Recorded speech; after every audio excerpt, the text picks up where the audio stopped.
You ask Tiger to solve. This deals with linear equations with one unknown. The final result is x equals 28. Let's solve it step by step. Group all constants on the right side of the equation.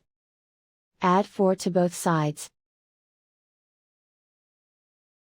Simplify the arithmetic.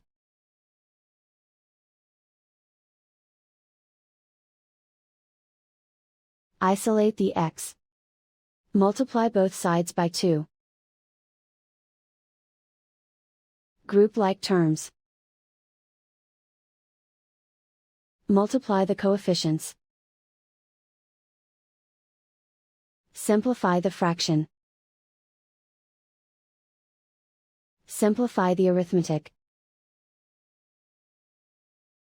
And so the final result is x equals 28.